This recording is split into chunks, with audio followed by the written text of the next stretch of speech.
Eric Schmidt. Thank you.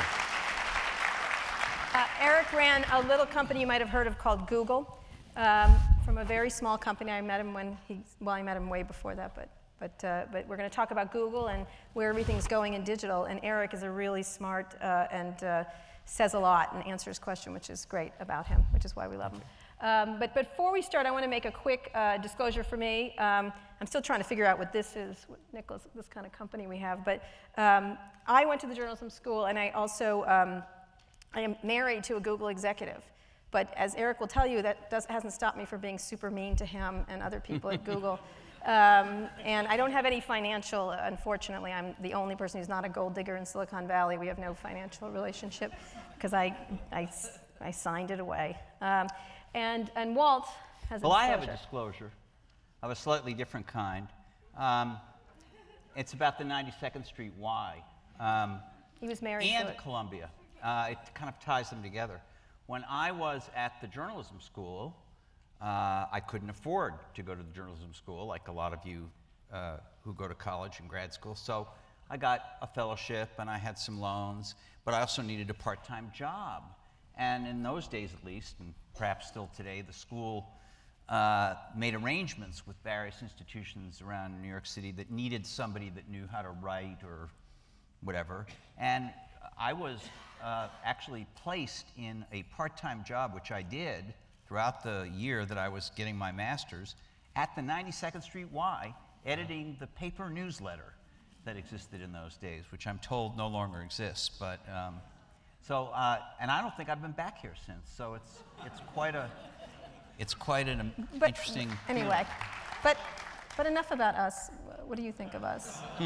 No, let's talk with Eric. So we're going to start off talking. We interviewed Eric at D 2 years ago, I think, and he started off a meme that was really important, I think, and really led the conference in the next year about platforms. And Walt. So yeah, Eric talked about something he called the Gang of Four, which was a way of describing four companies that command platforms. I'll let him, he can say it better, that kind of are, at that time, this was 2 years ago, really made them in some ways the most influential or powerful companies in tech. Can you talk a little more about that, who the companies are, and what has changed, if anything, in the last 2 years? They've all gone up in stock price. And the observation that you and I made when we were chatting about this was that something unusual has happened. There are four companies that are network platforms of one kind or another that are generating enormous scale global effects. We've not had that before in our industry. It was originally IBM and then Microsoft and so forth. But now we have at least four, right? And the four that we identified were Facebook, Amazon, Apple, and Google, each with different strategies, each competing and partnering with each other, but with massive investments. And those investments ultimately lead to this amazing, amazing sense of value that everyone here in the room gets. Now, two things at the time, you left out Microsoft. That was deliberate. Which we noticed. We noticed that. That was deliberate. And the second point now, today, 2 years later, with the troubles that Facebook's had in their IPO and some of the questions around their business, is it 3.5, the gang of 3.5? I think it's still 4, and here's why. Facebook announced 1 billion users, and those are committed users. Those are real people who spend a lot of time on Facebook. You can make money with that. So, I mean, if I gave you 1 billion users as committed in hours and time on a site like Facebook, you can make money there. oh, if we got 1 billion users at All Things D, yeah, just think about it. we'd make some money. It's not that complicated. So talk about what that means now, because it's starting. We were talking with Tim Armstrong this afternoon around lunchtime, and one of the things that he was talking about is that there's going to be this great war between these platforms, and he's, you know, as a smaller company in that over world, identity. Over identity, and over that you have to be part of the cloud of Google, the cloud of Apple. We should explain that Tim Armstrong runs AOL. Right. So talk about, is it a coming war between you? Because there's been the lawsuit between Apple and Samsung, which is a de facto attack at Google. How do you look at these platforms now? They exist, so what happens? Well, these companies are incredibly competitive with each other, these four. And so you should, I mean, you can use a war metaphor or whatever you want, but the fact of the matter is they're run by smart people, they're very aggressive, there's a lot going on, there's, again, tremendous investment, which I would argue benefits all of us as consumers a great deal. With respect to identity, one of the mistakes that we made in the internet is we never gave a system that gave you a reliable definition of who you were, right? So today it's very easy to be somebody you are not on the internet. You can have as many identities as you want. They're highly revocable, they're difficult to rank, et cetera. Facebook emerged because they had the best way of sorting out identity, which is who your friends are and disambiguating in between people. But all of the companies will have some form of an identity solution. Google has recently launched something called Google+, which has an analogous way of doing it. But he was talking about size. But what Tim was talking about, and I think others talk about, is you know, you have these kind of stacks that go up into the cloud, content services, storage, obviously email, messaging, so forth. When you set up you know, an Android phone, if you have a Google account, and it's just easier. You have said that you will are willing to have backed up your previous device. It'll just restore not everything, but a lot of the settings. Same thing. Apple now does the same thing with iCloud. So there's a certain stickiness of being in one of those clouds, and I think he was saying, well, he's not running one of these four giants. So where does that? So Facebook leave other people. Facebook started this with something called Facebook Connect, right? Which is a way of logging into everybody else's sites, and they did a good job. Apple, of course, has logged in users. They were late with respect to iCloud, but it's the same principle. And Google's objective is simply to get more registered users. And you may continue to use Google anonymously without telling us who you are and so forth for, you know, for infinity, right? We're not going to change that. But our services will be better if we know who you are and if you give us permission to remember your search history, give you better targeted answers. But does that make you have to be a citizen of Google? Because right now, that's how I feel like. I'm either a citizen of Google, which I am not. I'm a citizen of Apple, apparently. But I do use Google services, and they are easier to use when I become... Google is better if you're logged into Google, right? So is that forcing consumers into that kind of choice? Well, we're certainly not forcing it, but it is a choice that you get. It will be better. And all of these systems, I think, will allow some level of interoperability because the consumers demand it. With our platform, you can use the email system that's on Android to connect to non-Gmail email systems, for example. And those things are not going to change. Well, it's a separate app. It's the only phone I've ever seen with two email apps. You reserve one for Gmail. I don't know why, but you do, because I can get Gmail on Windows or Macs or iPhones or Windows phones. The technical reason is that one uses a different protocol than the other. Well, how come I can get Gmail on these other clients? Because you're using IMAP as opposed to the Gmail internal protocol. Okay. And the Gmail internal protocol is faster, more secure, et cetera. So you have your sort of cloud system and you know, identity system. You mentioned Apple has one. Microsoft actually, even a little later than Apple is. Microsoft actually announced the first one, but it didn't really work very well. Yeah. So they have one, certainly with Windows 8. Some of you may know there's a really big overhaul of Windows coming out in a few weeks, and one of the features of it, among many others, is a kind of identity, one sign-in thing. And Facebook obviously is all based on identity. Can I suggest? But you do things on everyone's platform, right? We do, but can I suggest that the focus should not be on whether people lock in identity platforms, but rather how do the platforms evolve in terms of features and functionality. There's a huge race now specifically between Apple and the Android platform for additional features of one kind or another. And we would argue that if you're using the Chrome platform, you have the world's most powerful front-end browser. And in many countries, Chrome is now the #1 browser, beating Internet Explorer, as well as Firefox and Safari.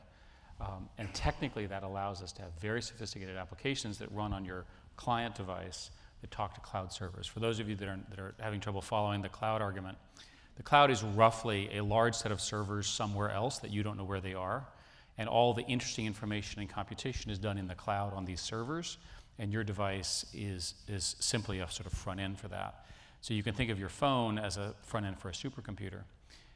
Give you a classic example, when you do voice recognition, what all the phone does is take it from voice, put it in text, ship it to the cloud, then the cloud does all of the necessary work, it does translation and so forth, and it ships it back.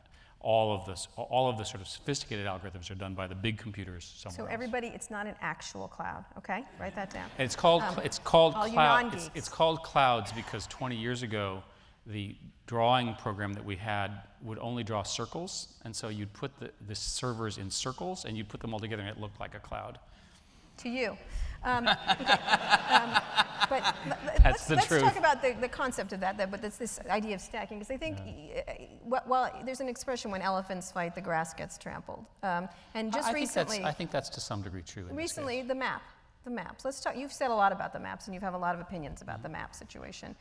Apple should have kept with our maps. Yeah, but Okay, but they didn't want the to. counter argument was you did not maintain feature parity between the instantiation of your maps on their platform and the instantiation on Android. That was one of their. And the big difference, as you're well aware, was automated voice prompted turn-by-turn navigation. So we negotiated all of these details with Apple, and the fact of the matter is they had decided a long time ago to do their own maps, and you saw they did it. We knew this was coming because they did a series of acquisitions. I think what Apple has learned is that maps are really hard, and I think they really are hard, and we invested hundreds of millions of dollars in satellite work, airplane work, drive-by work to get the maps accurate, and we think we have the best product in the industry. Why would they keep your maps? I don't. It's sort of like letting you in a door that's very. Well, we had done that. We had it for almost 5 years. But as you grow into Apple has done extremely well during the last 5 years. Right. We've noticed that, but so have you. So, but actually, Apple's done very well using our maps. But what would be an argument for keeping your maps other than they're better maps in terms of how about their better data? maps? Okay.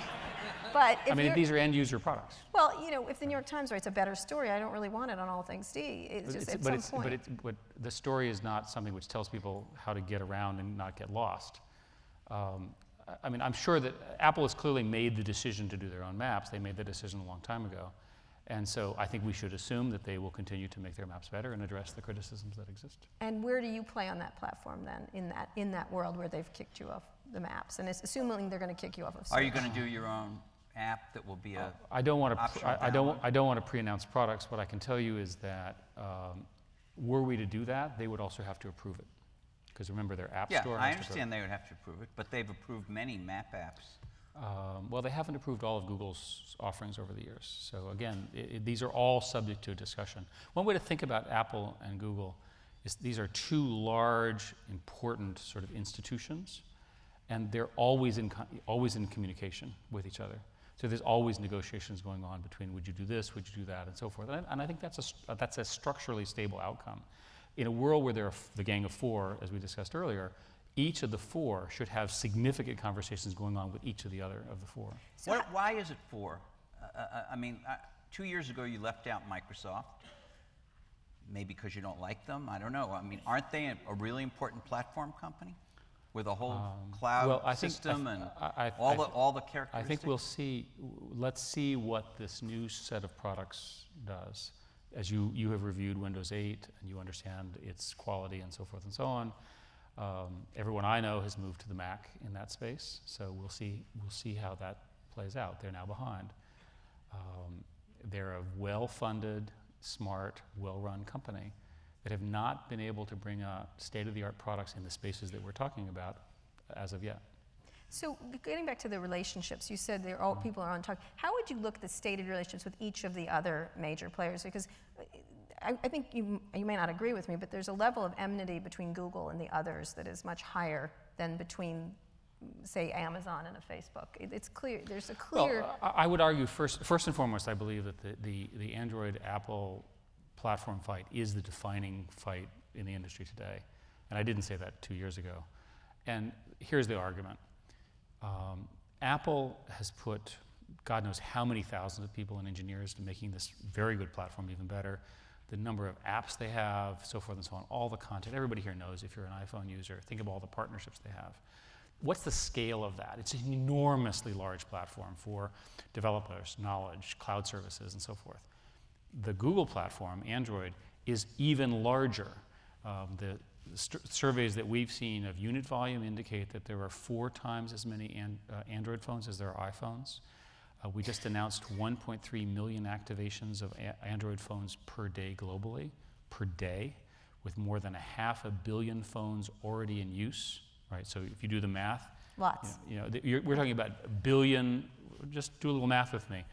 If you're at 1.3 times 365, you have and of course that number is growing and growing and doubling every 6 months or something like this.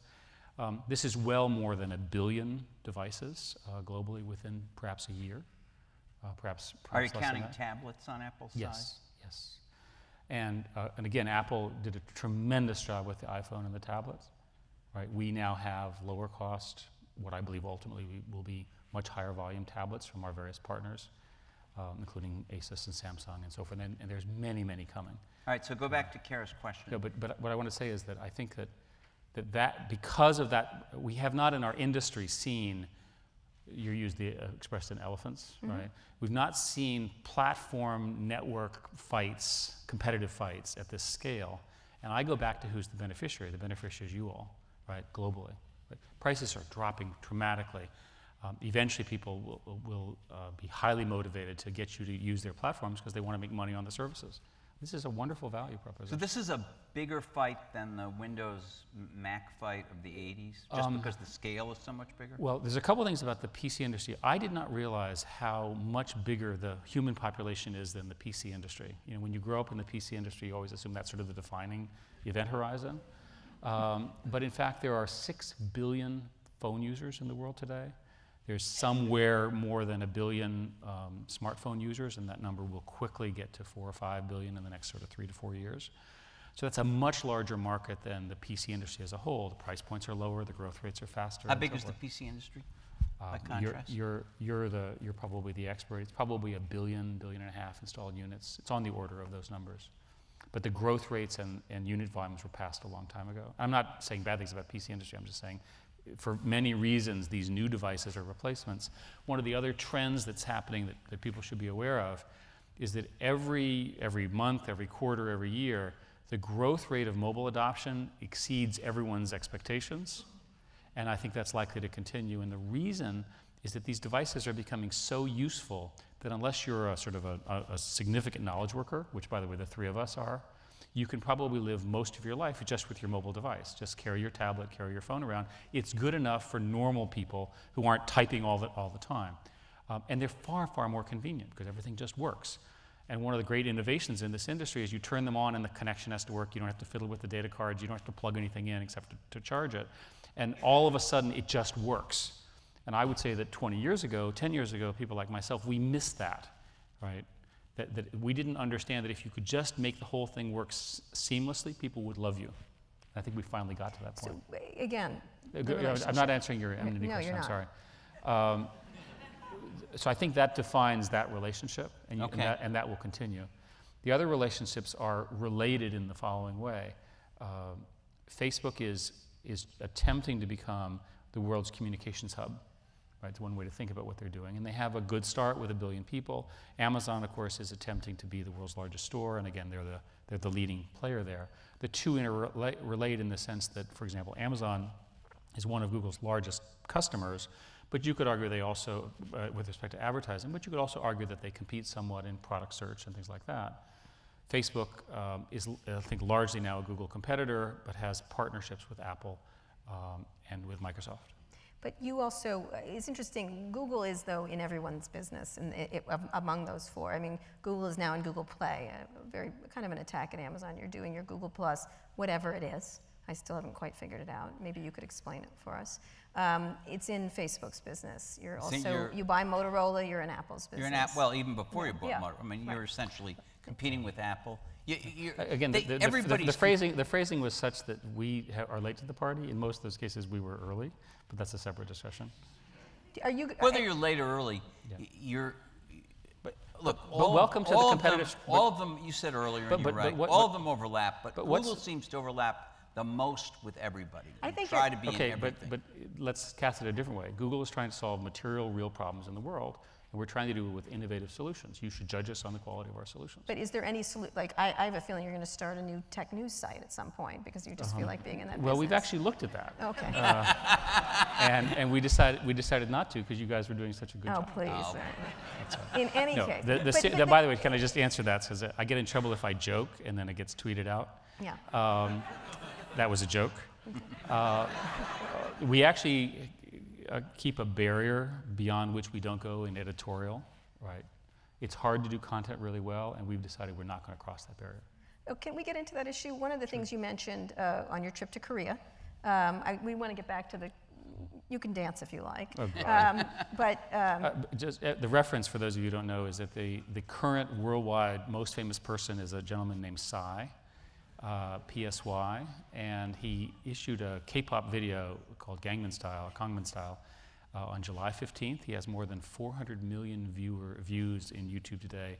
It is truly the expression of a new form of celebrity. But you perform the dance, as I understand. It's, I'll try to not do it here. Okay. I want to know how many views your version of it has. Not nearly 400 million, thank goodness. Okay. But it's, if you have teenagers, they'll all show it to you. So content, back to content. One of your executives, Marissa Mayer, longtime executive, moved on to Yahoo, which is known for content, and some content creation, a lot of content aggregation, but much Yahoo Finance, Yahoo others. And Google tried a little bit to get in that area, but it wasn't quite as aggressive. One of the things you talked about, one is how do you look at the content business if you're not going to be, because you bought some content companies, what, Zagat's, Photos, I guess, which one did they buy? Which one? Those Travel. Those two, Travel. In Travel. They're all data kind of things. Yeah, database. You thought about buying Yelp, you thought about buying others. How do you look at that business for her? And also, one of the things you mentioned is that you would love to do I want to clarify this, we were talking backstage. You said you'd love to do a search deal with them. That doesn't mean you can do a search. Do you think you can do a search I don't know deal? if we can, but certainly do you think you can? Certainly if Yahoo called up and wanted to do a search deal, we would take a look at it. Do you think it's possible? I don't know. We had a significant negotiation with Yahoo, which was kiboshed by the antitrust department in the waning years of the Bush administration, so we would have to consider that. But my going-in assumption is that Yahoo has a pretty binding contract with Microsoft. What happened was the previous CEO made a decision to take the search business and essentially purchase that from Microsoft, which essentially created the Bing and Google search rivalry. After first going to Google, trying to get that. We tried hard to get a deal with Yahoo, but it was ultimately killed by the government. Well, the government was going to have that, and do you imagine they're going to have it again? I would never speculate about our government. Well, since we're on the... No, and because, and I think it's well known that the FTC is taking a look at Google, the European Commission is taking a look at Google, so we want to be careful about that stuff. But I don't want you to be, I want you to be careless. Tell us what they're looking at. There's a story in the news today that the part of the FTC investigation, or their investigation is now spread to include the question of standards essential patents. I'm really sorry for the jargon stuff, which, tell me if this is wrong, I think are a type of patent that is considered so essential to making a product that the industry organizations agree that you should license them, everybody should license them at some reasonable price and not have court fights. A very simple way of explaining it. And the allegation or that they're looking into is that Motorola, which you now own, has been taking that kind of technology and not treating it as a standard essential patent. Is that right? I cannot actually talk about that for two reasons. One is I don't actually understand the details very well, and two, it just gets me too upset. We've taken the industry was run in a very different way, and these patent wars are death. And the reason is software is always overlapping. There are estimates that there are 200,000 patents that cover these devices. So we're now going through fight after fight to go find prior art. In every case, there's prior art that invalidates some patent that somebody claims they're having money for. So you get into a situation where there's a new trick, and the new trick is you get a judge to block the shipment of your product into a country. So for example, Apple managed to do this against Samsung in Germany. Now the effect of this, of course, is the Germans did not have a chance to evaluate the Samsung tablet at all, right? And so now we're busy, you know, fighting through all of these sorts of issues. I think this is ultimately bad for innovation. I think it's ultimately bad for the way the software industry works. It eliminates choices. What happened in the software patent, which is what most of these people are arguing over, is that the quality of the patents issued, speaking as one who has one, was not that high, right? And because there wasn't a Google search engine, there wasn't sort of a patent search engine, it was very, very difficult. So we are now spending hundreds of millions of dollars again to go in and fight these fights. We're being attacked by patent trolls all the time and so forth, and we're winning. But it's very frustrating. And you're buying patents too. Of course, that's what companies have to do. And who is the but loser aren't here? patents, I may be remembering this incorrectly, but I think patents are in the United States Constitution. Patents are a legal monopoly for on the order of 21 years. In the Constitution? Yes. Not in some law passed by some I fully understand. Congress at midnight when they were all drunk. All I'm telling you is that the patent actually has to be valid, and there's lots and lots and lots of prior art. Many of these are people who work at Google, who invented this stuff in the 70s. So we haul them up and we say, you know, they come up with some paper that they wrote. So how come the jury found for Apple in the case? I don't know enough to comment on it, but I know that Samsung is upset about it. Well, of course they're upset about it, but I mean, it wasn't, you know, a 2-to-1 ball game. I mean, it was a pretty broad win for Apple. But that doesn't. Well, and the jury found that none of Samsung's claims were valid. I mean, we don't. This is again, really not technology, but it's better if I don't comment on the jury's decision. Our position has been that there is plenty of prior art, and whenever we've been. So nothing is patentable? I didn't say that. Plenty of things are patentable. You have to be first to file. So getting into the impact, you're talking about it's death. You said patent wars. It's really affecting the industry. And by the way, the victims are not Google and Apple, right, and Samsung and the others who are just annoyed about it. The victims are the little company that can't acquire the patents to protect themselves. Right. It is, in fact, a cost of innovation. So, and yet, did it impact? What impact did it have on Google? You said it just annoys you that Apple lost this. Well, again, I was trying to use a not too binding phrase. Right. It won't kill you. It just irritates your foot. I don't know what. Okay. There are many, many ways in which. Let's give you an example. Let's say that there is a patent claim, and for whatever reason there is not prior art, or it is prior art, but you can't convince. Well, you can usually work around them. So let me shift gears a little bit. There's something historic that is about to happen in a few weeks, and it goes back to what we're talking about with Microsoft and the new Windows products, which is that Microsoft has built a factory and is producing and will introduce in a few weeks its first computer, classically defined computer. Obviously, they make Xbox, and Xbox is a specialized type of computer. But this is, you know, a tablet type computer that runs full Windows in some cases. In other cases, it's more akin to Android or iOS, which is, you know, or some of you know, is the Apple's operating system for smartphones and tablets. But it's a Microsoft-made computer in a company that always insisted it would never make a computer, and which built its entire business on the idea of licensing operating system to other people. You have such, I think, a tremendous perspective from your history in the industry.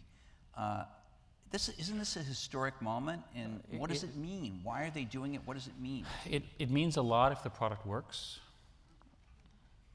Okay, let's assume the product. Let's assume the product works. Eric. He was talking conceptually. They've acknowledged let's that assume Apple it was works. right. Tell me why it means a lot. What does it mean? Well, again, my answer stands.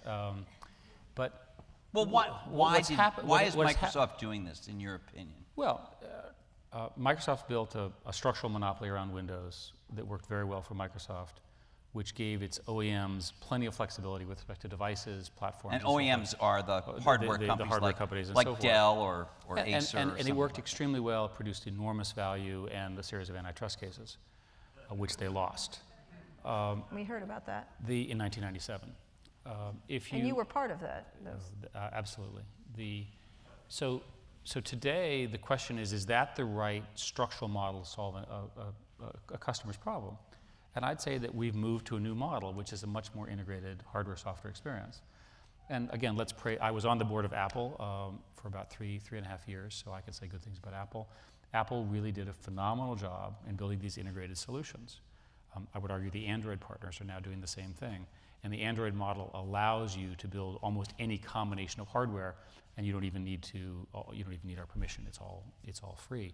So we're going to see an explosion of new kinds of integrated hardware-software solutions that manage your car, they manage your music, they manage your life, they manage your refrigerator, and there are examples of all of this. I'm not just making that up. But can some other hardware company really make a truly integrated device, based on Android that is comparable in integration, at least, to what Apple does and what Microsoft is now in fact, Google is building something called Chromebooks, which have precisely that capability. Yeah, but they're built by somebody else. They're labeled Samsung or yes, but I don't know how Microsoft's making it. Does it Microsoft have its own factory? It's a Microsoft-made device. So what I'll tell you is the great thing about the structure of our industry is that now if you can design a piece of hardware, it's easy for you to get it built in the appropriate And you factory. own a hardware company. We do. It's called Motorola. That's right. So when can we expect a pure Google phone made without, the model where you license Android to a well, I would argue that's what Motorola is today. If Motorola is now a part of Google, I think that's your So question. we should consider Motorola phones to be Google phones now. Well, the way you asked the question, Motorola is a subsidiary of Google. There's no confusion over who owns Motorola. Right. We own it 100%. That's right. And they're busy improving their products from what we think is a pretty good base to be competitive with all the other Android platforms and against Apple. Can you talk about that competition? Because Walt and I happened to be in Korea at Samsung at the time that was happening, and Koreans are not as a whole, but don't get angry or there was a little screamy from other people, but not from the Koreans. But they were sort of like, we are not happy. And we were like, whoa, they're really upset at Google. What is, they were really pissed. When it was announced you were buying Motorola. This is not good. It was a very quiet way of saying we're going to kill I can tell you that was not what happened with me when I visited them. You were just there. Well, I was just there a year ago, right after the acquisition, and spoke with them, and I told them the following, and I'll repeat to you. The architecture of Android requires an ecosystem of partners that invest lots of money and make lots of money on their hardware platforms. We won't do anything to screw that up by virtue of Motorola. So in particular, it's run separately. Again, maybe I didn't understand your question. It's run separately, but it doesn't get any advantage over Samsung, for example.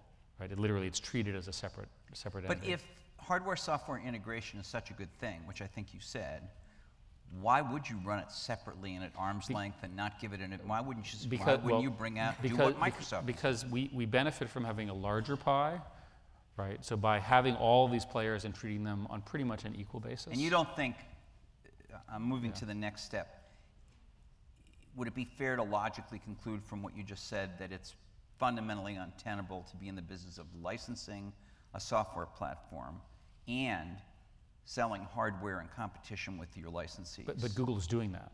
So of course I think it's okay. You just have to do it in the right way. So you're asking questions about Microsoft. So I don't know what their internal discussions were, obviously, but I would assume they have the same issue with Dell and HP and so forth. Yeah. Okay. And they must have had a conversation analogous to the conversation that I had with our top partners, including Samsung, where I said, look, we're doing this for the right strategic reasons for our business, in the case of acquiring Motorola, but we will absolutely make sure, and we promise you that to be treated. And if I were using Samsung as an example, I would adopt an approach of, okay, I believe him until he doesn't tell the truth anymore. And so far, we've done a good job of maintaining that relationship, and I can tell you that Samsung is very, very happy with us, and the partnership's incredibly strong as of today. One of the things that makes me think about all the different things you're doing is the vast ambition of Google in lots of areas. Sometimes I call you the Borg. I don't really apologize because I think you are. But I think about you like a Borg, like just eating everything that comes across it. What is the end game for Google in this? What is its real purpose? In the beginning, it was, and it's on the wall, it's a beautiful definition of to collect the world's information. It's a very clear definition of what you do. What is the mission of Google today? Google can be understood as our goal is to be in the center of the information revolution. That's everything. Well, it's everything involving information as we can do a good job. We're limited by our ability to produce excellent products. And we've had our share of products that have not worked, and hopefully we've killed them fairly quickly. But the world doesn't need more copycat products, it needs innovative products. And we pride ourselves in what we think of as systematic innovation. We're fortunate to have the economics and the engineers to really invent completely new platforms and try new things. And so are you different than the other 3 members of the Gang of 4 in that respect? Again, I don't work there. Apple certainly has the cash, the people, the talent, and the scale to do exactly the kind of stuff that Google is attempting, or other things. Amazon and Facebook, I don't know as much. Facebook certainly has lots of money from the IPO, so they have lots of strategic freedom to explore this. But and they Amazon, don't. I would think. But they don't do that. Google's the, I mean, you're making the car, you're making the glasses, you're putting them on models and making them unattractive. It's incredible. Just go look at the pictures. Different definition of beauty. I suppose. I guess. Walt and I call them the anti-dating glasses. Actually, I call them the celibacy glasses. Right. In any case, I sit and I know Google very well, but I'm like, what are they up to with the cars? And they're big ideas. Oh, but why don't we celebrate innovation? I would, but it frightens me a little bit. I'll be honest with you. You don't want to have a car that drives you? I don't know if I want a Google car that drives me. You know what I mean? You can have one of the competitors that will emerge. Absolutely, but it seems like it's one of the things I had an argument with one of your, might have even been Megan. They're saying we're doing good things. The same thing. I mean, you must have a chip that goes on or something like that. We're helping innovation. We're going to explore the world, but. And we're trying to do these good things, and I'm like, well, who runs Google in 10 years? What if someone bad runs Google in 10 years? I'm quite sure that the current leadership will still be there. What is the overall ambition is still to collect the world's information and control it, collect the world's information and give it back to people? What? Okay, you're just making stuff up. I don't know. I want to know what it is. Let me answer the questions in order. Let's talk about cars. It's really an error that we're allowed to drive the car. It's an error that's 100 years old. The computer can clearly drive the car more accurately, precisely, and safely than we can once we get a few bugs worked out. Yeah. Okay? Right? Right? How many people have ever owned a computing device from any company, not just Google, where there were 0 bugs, 0 problems? So the serious point is there are somewhat more than 30,000 people who are killed on American highways. It's a terrible tragedy. That number is declining on a percentage basis on miles driven, but not on an absolute basis. If there's some way where we can actually make a difference there, that's pretty exciting. So we had a research project to look at it, and it works. We're pretty proud of that. It's a big idea. It's a big idea, and what's the likely scenario? The most likely scenario is the car companies, all of whom we're in conversations with, will use some set of our components to make their cars safer. We're very proud of this. Take a look at the Google Glasses.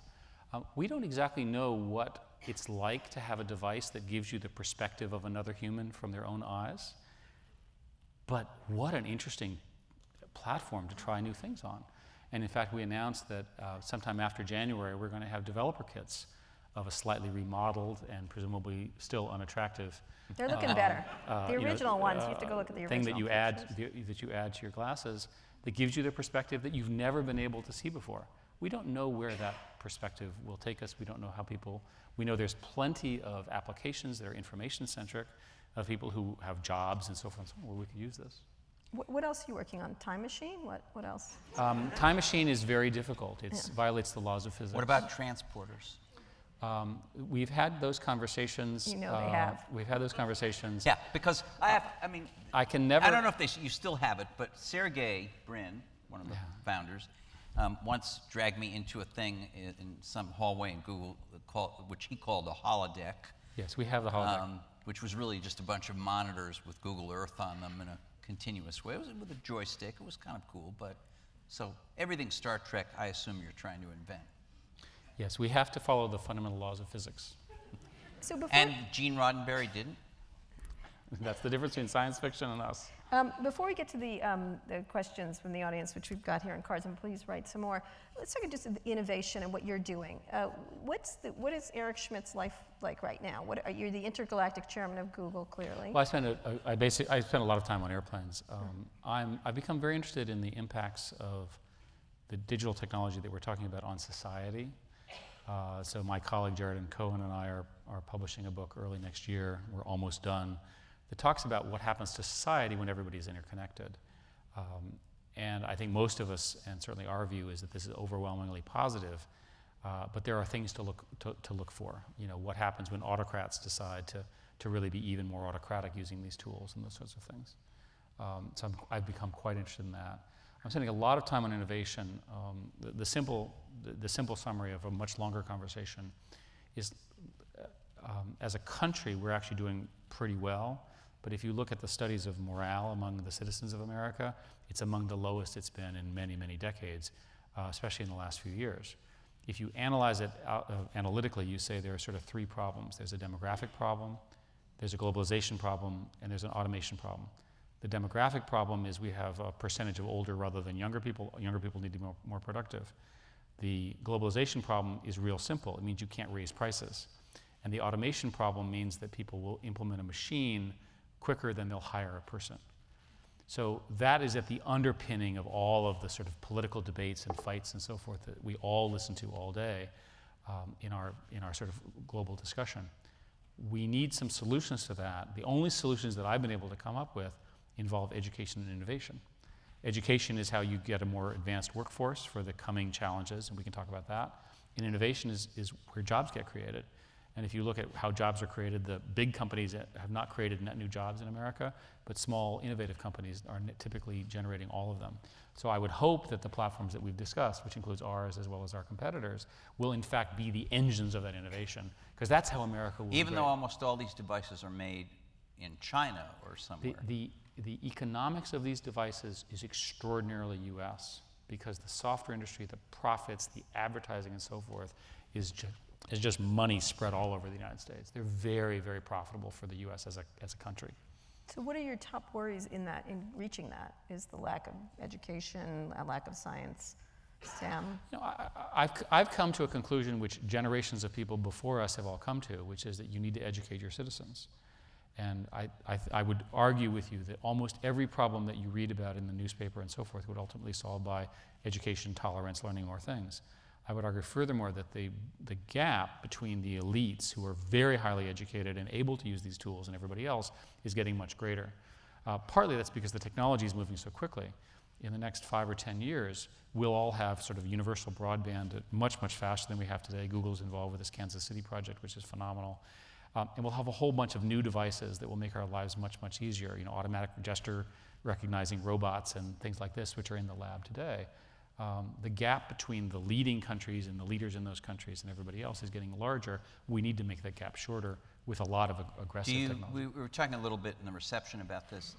Are you a proponent of using technology tools to do more online or asynchronous education where you're not necessarily on a campus, even at an elite level like Columbia? Well, each of the universities is going to make a decision between Udacity, Coursera, and then a set of initiatives that are within universities. For those of you that are not following it, this was kicked off by a couple people at Google who were AI professors, and they did a class that was online. They had 150,000 people teaching computer science AI. And the model is not the same as the traditional standing on the whiteboard and teaching like we're all used to. It's a model, they're called MOOCs. It's a massive online course model, where there are on the order of 5 or 10 minute segments, and then there's sort of group exercises, and then another set of 5 or 10 minute segments. And I would describe this whole area as version 1. So go back and think about version 1 of the iPhone or the Android phone or Google or what have you. It's hard to remember the difference and how much they have changed. So what we're seeing now are the just glimmers of what will be possible in this new educational model. I personally believe that every university will try this, and they'll try it a different way. And I think it's one of the things about education, especially at the K through 12 level, is there's very little innovation and very little real competition. And my view is that these online technologies are going to unleash massive competition among educators at every level, and that competition ultimately will serve the students, which is what we should be doing. I think maybe we should go to the questions Absolutely. which are written on these cards, and I'll just read one, and Kara can read one, and we'll go back and forth.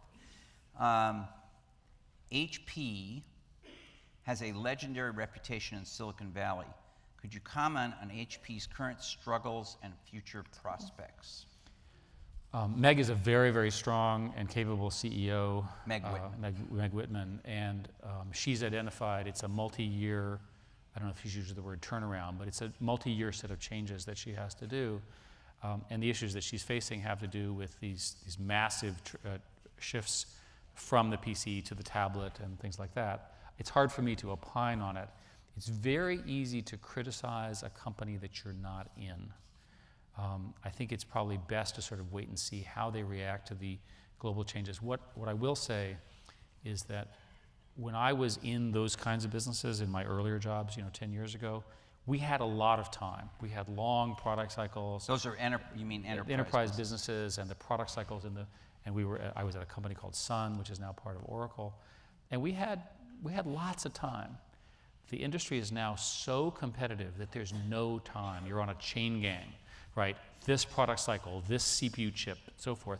And if you're off by a week, you miss millions of dollars, right? And the whole supply chain is different. The design cycles are different. And ultimately, this is how you'll judge.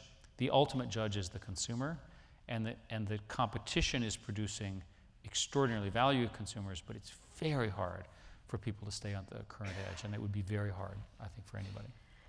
This is sort of in that vein. If you had to be the CEO, if you decided you want to be a CEO again, we were a CEO I think for 10 years is enough. 10 years is enough. But if you had to be a CEO of Apple, Facebook, or Amazon, which would you choose and why? Fantastic question. Great question. Well, I was on the board of Apple, and so I always had a special spot for Apple. And plus they have more cash. But I think if you look at, I think that's another way of asking the question, what is the state of those companies? Each of them has a different set of challenges. I was very, very good friends and close to Steve Jobs, and we miss him dearly. One of the great things about Steve is that he imbued a culture in Apple that is strong and will continue to propel them, I think, very well. Jeff Bezos at Amazon, of course, is the founder and has made remarkable moves. If you look at the way he's been able to integrate his supply chain, so for example, they recently bought a factory automation company that was particularly clever to make their factories their warehouses even more efficient. And in Facebook, as I said, if you have 1 billion users growing at that rate, you can make money. So, which one? Which would you run? Which has the most cash? Apple. Okay. Here's a question I think we already asked, but I guess since the audience asked it, I'll ask it again. Can you dance Gangnam style? I would prefer not to. You prefer not to. You want to ask a real one? Yeah, I'll ask a real one. When will we actually have mainstream self-driven cars? And do you have one? I have been driven by the car, and it is a life-changing experience. What we do is we put you in the seat and we let you drive it, and then we have it drive. It drives a race course, and you drive around the race course, and then we have the race button, and we let it drive you in the race course. And you're sitting in the driver's seat. Yeah, you're sitting in the driver's seat, and you're just white when you get out from loss of blood flow. So these things can drive. So when will it be mainstream? I think there's a couple of things. The most important thing to say is, although we call it driverless car, it's better to think of this as a car autopilot. And I can tell you that in the car there's a very large red button, which is the disconnect, roughly like an autopilot disconnect. Like an exercise machine. Like an exercise machine, this one, and I think that'll always be the case. So this technology will ultimately be expressed as cars which have much more sophisticated ways of getting you from point A to point B. But you're going to be sitting behind the wheel. You're going to be watching it. You'll watch it turn, right, et cetera. No, you'll probably be texting then. That would. My guess is that law will never change. Yeah, yeah. Apple gets huge margins selling phones. What reduces those, if anything? Competition. it's really easy to understand why prices fall in our industry. It's competition. This is a little, I have to confess, and if you wrote this, maybe you can help me. The question says, expansion in Asia, how will you differentiate against, and then I'm having trouble with the handwriting. Can you just yell it out? Neighbor, etc. Locally. There are a number of countries where we appear to not be the #1 search engine. Naver is an example. It's the search engine in Korea. And we've done well in Korea. Historically, American companies have not done well in Korea because they've had their own technologies and services. As Korea's gotten much more mainstream because of all the great successes of Korean companies, we've got significantly increasing market share in Korea. But our strategy is we want to continue to serve customers everywhere. And so we'll continue to invest. The Korean language is different from other languages, and so it affects search and so forth. We have a whole team in Korea doing that. There are 4 or 5 countries where we do not appear to be #1 in search, and we're putting significant efforts to make sure it's competitive. We want to get there. What about China? The relationship is much more fraught than I think even has been reported. What is the relationship between you and the government of China? Well, there isn't. Not you particularly. Yeah, the story, I think, as people here know, is that 5-ish years ago, we entered China, and they have this hellacious law that requires you to do dynamic censorship of things. And the way the law is written, you can't admit it, and you can't describe it, and you can't publish the details.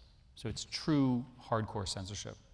It's implemented by phone calls. So you'll get a phone call to a particular group which says that the such and such embarrassing thing occurred, you must delete it now. When we entered China, we agreed that we would do this, and through a process of negotiation, we're allowed to actually publish the fact that information was omitted, right? So if there was some scandal involving some leader, you tried to type that name in, what would happen is it would say that. The architecture of the internet in China is that there's something called the Great Firewall between America and the mainland. And this is a series, they're technically known as proxy caches. And these proxy caches are firewalls that can block content. And so what would happen is the Chinese government would get mad and they would just cut off the connection. So for example, in the last year, there have been a number of instances where they got mad at our Gmail strategy. We got mad at them because they were busy. It looked to us that they were following up and trying to snoop on Gmail for human rights activists, which we think is a foul on their part. So they would shut down Gmail access for a while and then turn it back on. And I think that's roughly where we are. We have a pretty successful business inside of China, which is export ads, and we also have significant global engineering inside of Beijing and Shanghai.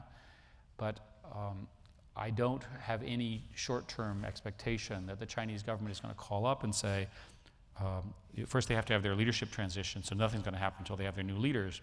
I can't imagine the new leaders calling me up and saying, "Oh, Eric, we apologize." This is just not going to happen, as optimistic as I'd like that to be. So I think realistically that means that Baidu will continue to be the #1 player in China for a long time. And China has in its power to arbitrarily restrict our access to Chinese citizens to keep us at whatever percentage market share they wish.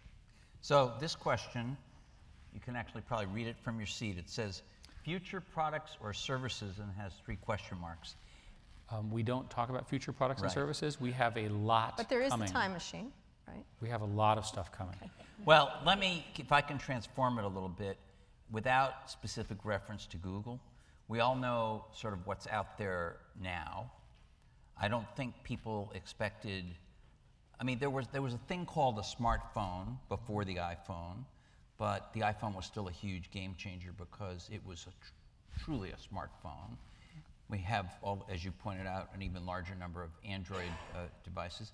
There were attempts to do tablets, all of which failed or were merely vertical things that people used in specific work situations. And then iPad, and now we have Android tablets, and we will soon have Windows 8 tablets. So without specific reference to Google, what's the next big thing? Well, the next big thing for the next few years is more mobility.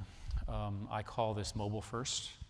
And the next generation of startups and engineers and so forth build a mobile application first, and they build a web application second. Technically, these are essentially customized Android, which is Java-based, or iOS, which is Objective-C-based applications ahead of, for example, the HTML5 web app. And I think that's going to be the story. Everybody get all that jargon? Yeah. So, Got it. that's the technical distinction. You're basically saying that they will build in the native mode language for Android and iPhones for the next little and while. iPads. The level of innovation that's possible on these platforms is extraordinary. They have a compass, they have an accelerometer, they know where they are, they have a GPS, and they have a supercomputer behind them and a fast interconnection now with LTE. And LTE is generally known as 4G, and it even works here in New York. So there's just acres and acres and acres of startups building very powerful, very sophisticated human interaction services of one kind or another using these personal devices. So I think that's the narrative that most people will see. The underlying computer science narrative is known as big data or essentially analytics. And what happens is that you get all this data connected and you put it in these servers, and all of a sudden you can do very interesting questions. You can answer questions you couldn't before. You see this when you see Amazon give you a recommendation. And again, all of that gets much, much better. What happens after that is much more of, think of it as sort of true AI. Here's an example. 5 years or 10 years from now, you'll wake up in your apartment. The bed will determine when to wake you up based on your REM sleep cycle. That technology is available today. And you'll have holographic or flat screens around you that will, because you've asked them, they'll personalize to the world around you, and they'll tell you whether you need to really wake up or not.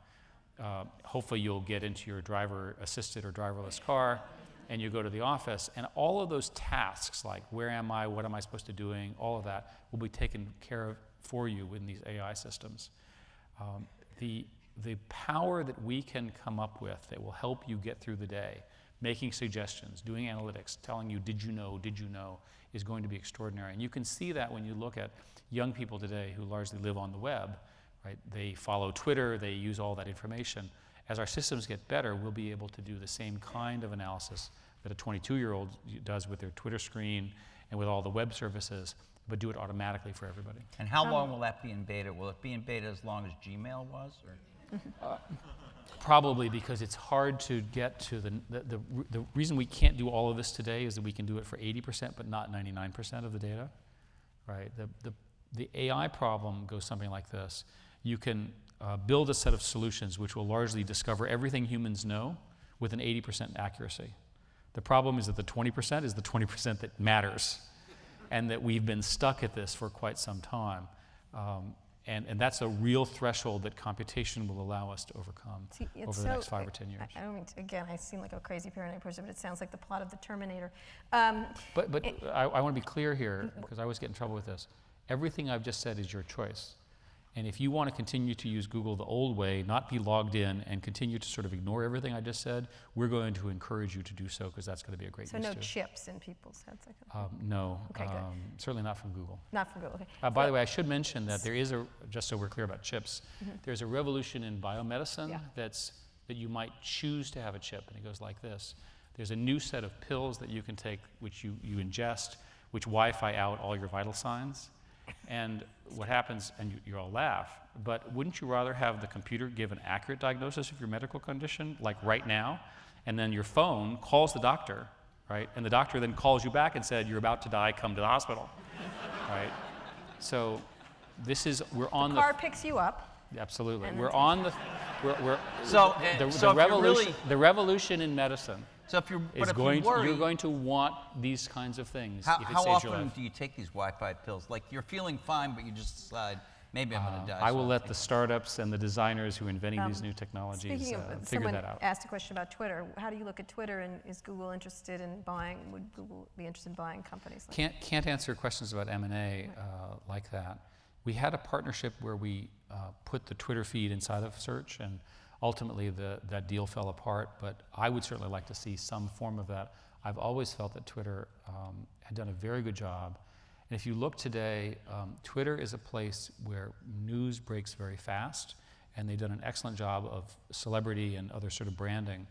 We now have a competitor in the form of Google+, where we're beginning to see similar dynamics. And so, again, that may ultimately become a significant competitor to Twitter. You have one more? I have one more question I do have one here. more, but... We just a few more minutes. What is Google doing to ameliorate the environmental costs associated with the cloud's giant server farms? The cloud. costs recently reported on by the New York Times.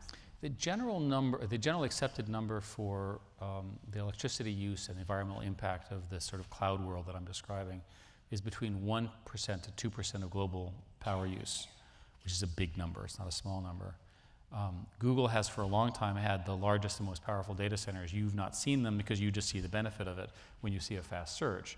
But I can describe them to you as racks and racks of very specialized hardware that hum. It feels like when you're in them, it feels like you're in a submarine. You have this sort of, this constant whirring sound of all the disks and all the activity that's going on. We have done many, many things to make the environmental impact of these servers less. And we've said publicly that we think ours are roughly half the load in terms of environmental impact of the other choices. And the ways we've done this are largely considered proprietary, but you can imagine, because we make so many of such things, we can make specialized chips, specialized hardware, specialized fans, specialized power loads, specialized air conditioning to minimize the load. Overall, I'd say that this is making human decisions more efficient. We probably will ultimately get better savings environmentally because the information platform will be able to make a better use of how you spend your time, where you go, where you travel to. So hopefully, eventually, we'll be net positive. So let me just close, because this is a part of a commemoration of the centenary of the journalism school, by asking a question about journalism and the news. There's been, over the last 4 or 5 years, some friction between traditional news outlets and Google over Google News and a bunch of other things. Steve Jobs, when he came to D the last time, actually gave a little speech about how concerned he was that quality journalism might be fading, and that he felt that some things like tablets and other things might help in that respect. Are you worried about the future of quality journalism, and what would you do about it? I have been for a long time, and if we go back to 5 or 10 years ago, you guys have lived this, you know it very well. The economic model of newspapers was a combination of classifieds, subscriptions, and in-print ads. The in-print ads are largely online, the classifieds are largely online, and the newspaper print went up.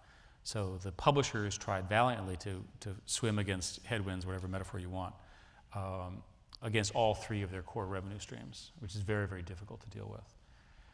There are a couple of success models, and they all use new models for monetization.